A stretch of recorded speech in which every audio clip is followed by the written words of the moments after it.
లోకంలో కలుగుతుంది. అవునా కదా? కాబట్టి బాహ్యమైన కర్మలే భక్తి అనుకోకూడదు. ఇది కూడా భక్తే, కానీ ఎలాంటిది అంటే గౌణ భక్తి అంటారు. గౌణం అంటే సూపర్ఫిషియల్, పైపై. కానీ దీనికంటే మించినది, దీనికంటే లోతైనది, అమృత స్వరూపమైనటువంటిది పరాభక్తి అంటారు శాస్త్రకారులు, పెద్దవాళ్ళు చెప్పారు.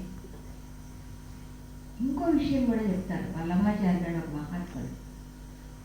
భక్తి అనేటువంటి పదము భజ్ అనే ధాతువులోంచి వస్తుంది. భజ్ అంటే సేవ అని అర్థం, సేవ. సో భక్తి అంటే ఏంటి? సేవ. అందుకే చూడండి, భగవంతుడికి చేసే వాటన్నింటినీ ఊరికి కర్మ అని అనం. ఏమంటాం? సేవలు అంటామా అంటారా? పల్లకి సేవ, ఏ సేవ ఇది, ఊంజల్ సేవ, ఇలా అన్ని సేవలు ఉంటాం. సో భక్తిలో ఏముంటుంది? సేవ తప్పనిసరి. అయితే దీనితో పాటు ఇంకోటి కాదు,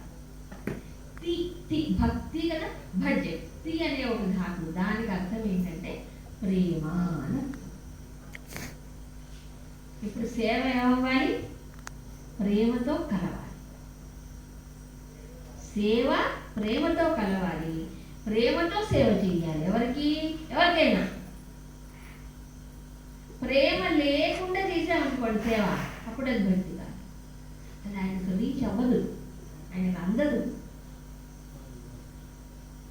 కదా. సో భగవంతుడు స్వీకరించాలి అంటే మన సేవకి ఏం కావాలి? ప్రేమ కావాలి. కర్మ సరిపోదు, ఒట్టి కర్మ సరిపోదు. సో ఇప్పుడు యాంత్రికంగా చేసేటువంటి ఈ పనులు ఏవైతే ఉన్నాయో దానివల్ల భగవంతుడు తృప్తి పడతాడా? భగవంతుడు స్వీకరిస్తాడా దాన్ని? మన ప్రేమతో చేయట్లేదుగా. లేదా పోనీ చెప్పండి, లేదా? ఎందుకు లేదు?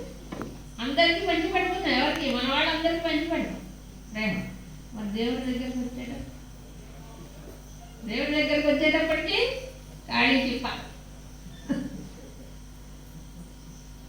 కాదు కాదు. మరి ఎలా ఉండాలి? భగవంతుడు నావాడు. భగవంతుడు ఎవరు? నావాడు. ఎంత దగ్గర వాడు? ఎంత దగ్గర వాడు భగవంతుడు? అమ్మ కంటే, నాన్న కంటే, కొడుకు కంటే, కూతురు కంటే, అన్న కంటే, తమ్ముడు కంటే, భార్య కంటే, అందరికంటే దగ్గర వాడు భగవంతుడు. ఎలా చెప్పగలరు? అక్కడెక్కడ గుళ్ళో కూర్చున్నాడు కదండి, అందుక వైకుంఠంలో ఉన్నాడు, అది కైలాసం అంత దూరంలో ఉన్నాడు, నా వాడు అంటారేంటి? అంత దగ్గర వాడా భగవంతుడు? దగ్గర వాడు. అది భగవద్గీత చెప్తుంది మనకి ఎంత దగ్గర వాడంటే భగవంతుడు. సర్వ జ్ఞాన శక్తిలో చెప్తాడు, సర్వస్యజాహం హృది సన్నివిష్ట. అంటే అందరి హృదయాలలో నేను కూర్చొని ఉన్నాను. అందరి హృదయాల్లో కూర్చొని ఉన్నది ఎవరు? భగవంతుడు. మిగతా వాళ్ళందరూ లేరుగా. ఈయన బొమ్మన్నా పోడు. భగవంతుడు అందరి హృదయాల్లో ఉంటారు, దానికి ఏ తేడా లేదు. ఏమిటి? లింగ, మత, కుల, వ్యవహారం ఏ తేడా లేదు, అందరి హృదయాల్లో కూర్చుంటారు. అవునా? అంతకంటే దగ్గర వాడు ఎవరు చెప్పండి? మిగతా వాళ్ళందరూ అంత దగ్గరలో ఉన్నారా?